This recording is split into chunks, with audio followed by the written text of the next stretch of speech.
Depuis que je suis dans cette aventure, j'ai rencontré plein de gens extraordinaires, même si au début, j'avais un peu mes pensées à moi. Et maintenant que je me suis ouverte, je suis vraiment épanouie et j'espère qu'on va vivre de belles aventures.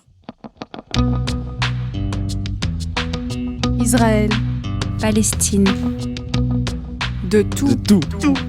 Tous les côtés du mur. Les côtés du mur. De tous les côtés du mur. Un podcast qui vous plongera à travers le projet Israël-Palestine pour mieux comprendre. Un voyage à travers nos rencontres, nos visites, nos découvertes, nos questionnements et l'expérience humaine vécue dans ce projet. Let's go! Épisode 1. Éclosion. Qu'est-ce que le projet Israël-Palestine ? Qu'est-ce qu'il vous apporte en général comme sentiment, comme émotion ? Le projet, ça a pour but de réunir plusieurs écoles différentes et ça a pour but d'aller en Israël-Palestine pour mieux comprendre le conflit israélo-palestinien. Et ce projet, ce n'est pas que le voyage, il a commencé en novembre 2021. Avant le voyage, on a rencontré énormément de professeurs d'histoire qui nous ont appris beaucoup de choses sur le conflit, des professeurs qui viennent de France, de Belgique. On a fait beaucoup d'activités comme visiter le musée juif, des jeux pour apprendre à se connaître entre nous, des jeux pour apprendre à connaître le conflit, des jeux pour déconstruire les stéréotypes qu'on avait envers les musulmans et les juifs. C'était une formation avec plusieurs week-ends, mais dans différents endroits. Le premier week-end qu'on a passé ensemble, c'était à Massambre. C'était une formation pour nous expliquer un peu l'histoire, en fait. Avec différentes activités, dessiner la carte. Il y avait aussi la ligne du temps qu'on avait dessinée, avec les différents points et dates les plus importants qu'on a étudiés. Parce qu'avant tout, on essaie de comprendre un conflit, pourquoi des gens se battent pour un territoire. Je viens du centre Averroès. Moi, je viens d'une école et je viens de lycée Émile Jacquemin. Moi, je suis venu avec l'Institut des Arts et Métiers. Je suis heureux de là pour mieux comprendre et pour pouvoir expliquer à ma mère c'est quoi le vrai problème.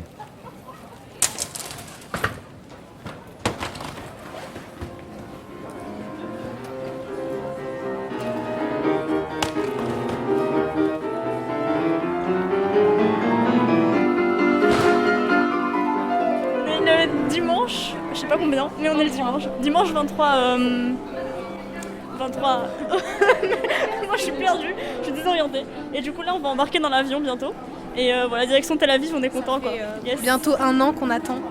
Et c'est un rêve qui se réalise. Hein. Je pense qu'en novembre on se rendait pas compte d'à quel point ce serait proche ce voyage. Ouais. Et moi encore hier, j'y réfléchissais, je me disais mais non, c'est pas demain. Hein.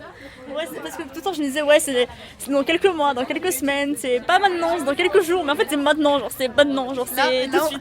Là on rentre dans l'avion. Ouais c'est ça. Mesdames et messieurs, bienvenue à Tel Aviv. Il est actuellement 3h10 heure locale, la température extérieure est 27 degrés Celsius. Nous vous remercions d'avoir choisi Brussels Airlines, membre de l'Eurostar Alliance. Au nom du commandant M. Bauder et de tout l'équipage, merci et au revoir.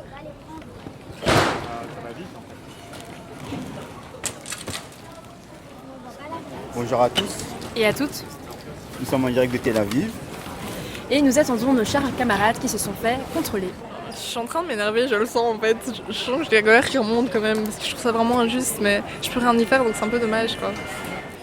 Je trouve qu'on était vachement soudés, on avait établi des stratégies pour rentrer tous ensemble en même temps.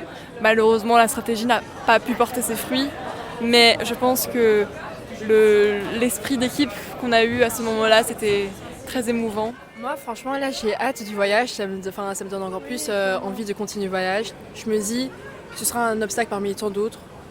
Alors autant profiter, quoi. Et autant voir la suite. On ne sait pas à quoi s'attendre, quoi. Pour terminer cette petite interview, j'ai envie de vous dire Baruch Haba. Bienvenue à toutes et à tous.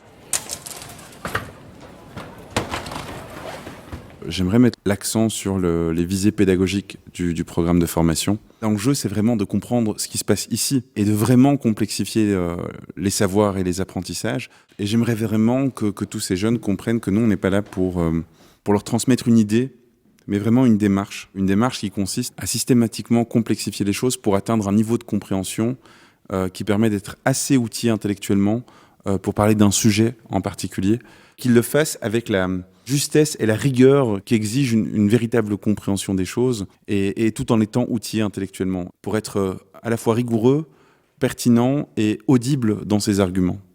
Parce que moi, personnellement, comme je l'ai dit plusieurs fois, avant de venir dans ce projet, je connaissais quasiment rien du conflit. Il n'y avait pas vraiment d'avis. Et ouais, quand je suis parti là-bas, j'ai vu la réalité, quoi. Et j'ai fait mon propre avis, quoi. À la cueillette des olives, j'ai parlé avec un jeune Palestinien. Jeune, il avait 28 ans, mais vraiment, il travaillait. Même s'il lui arrivait plein de trucs dans sa vie, il se plaignait jamais. Il avançait, il vivait comme si c'était son dernier jour. Avec tout ce que j'ai vécu là-bas, je me dis qu'il faut pas se plaindre, en fait, que je vis bien à Bruxelles par rapport à certaines personnes. Je me suis cultivé dans ce sujet et dans plein d'autres sujets. En fait, un sujet raccorde à l'autre sujet et un tire un. J'ai appris beaucoup de choses depuis la première fois qu'on s'est vu. Et je suis vraiment choqué par moi-même d'avoir appris autant de choses. On a pu apprendre beaucoup de choses par rapport au sujet Israël-Palestine, mais même au-delà de ça, on a pu aussi apprendre à nous connaître nous en mieux, à connaître notre histoire pour certains. C'est ça permet aussi de créer des liens, de s'amuser et tout. Donc il n'y a pas que ce côté sérieux et théorique, il y a aussi des occasions de s'amuser et de connaître le côté un peu plus fun des gens ici.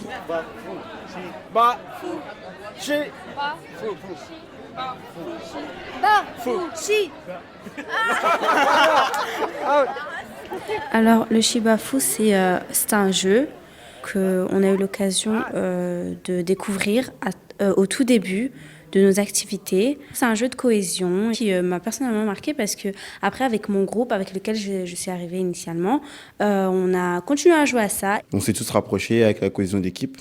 On a pu découvrir de nouvelles personnalités, de nouveaux talents pour certains. Moi, ce qui me marque le plus, c'est la cohésion de groupe. Elle s'est formée super rapidement et on est vraiment un groupe soudé. Après, c'est quand même un grand groupe. Du coup, c'est normal qu'au départ, si jamais on n'est pas très, très sociable, qu'on n'arrive pas à trouver directement ses marques. Moi, en fait, au début, quand je me suis inscrite pour participer au projet, j'étais super motivée. Et je vous avoue que j'avais un peu peur au début que les gens ils soient trop mauvais entre eux et tout ça, et qu'il y ait des problèmes. Mais franchement, là, je suis heureuse. On est tombé dans un bon groupe, on est bien encadré, les gens ils sont super gentils. Moi, ce qu'il faut savoir, je suis quelqu'un qui n'aime pas beaucoup me mélanger. J'ai appris à me mélanger, à parler aux autres, à m'ouvrir. Et ouais, je vais retenir qu'il est possible de s'ouvrir aux autres. Moi, j'ai vu certaines personnes se transformer, pas uniquement pendant le voyage, pendant cette année. Certaines personnes se sont révélées. Et c'est une transformation au niveau des idées ou de la perception qu'on a du conflit ou de la situation en Israël et en Palestine. Mais c'est aussi une transformation personnelle, quoi, au-delà du conflit même. Qu'est-ce qui a pu changer pour moi? Je pense que c'est ma vision du monde. Ma vision que j'ai par rapport au monde, il y a une chose qui a pu changer, c'est ça. Mais ma façon de parler aussi, parce que j'arrive à mieux m'exprimer, je peux parler plus facilement avec d'autres personnes. Mais ça a changé plein de choses. Déjà, personnellement, ça a changé beaucoup dans ma vie parce que ça m'a permis de vraiment me détacher de ma vie à Bruxelles. J'ai vraiment fait un zoom sur une autre partie du monde, sur d'autres problèmes, sur d'autres personnes.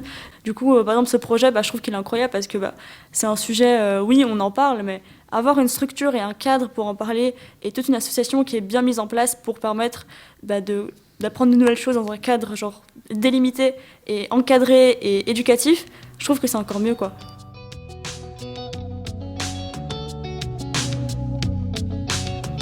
De tous les côtés du mur, un podcast réalisé dans le cadre de la 7e édition du projet Israël-Palestine pour mieux comprendre.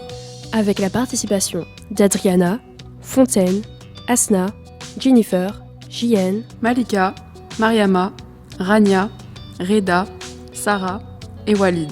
Un projet porté par IM, Atelier Podcast et Réalisation Urbanisation SBL.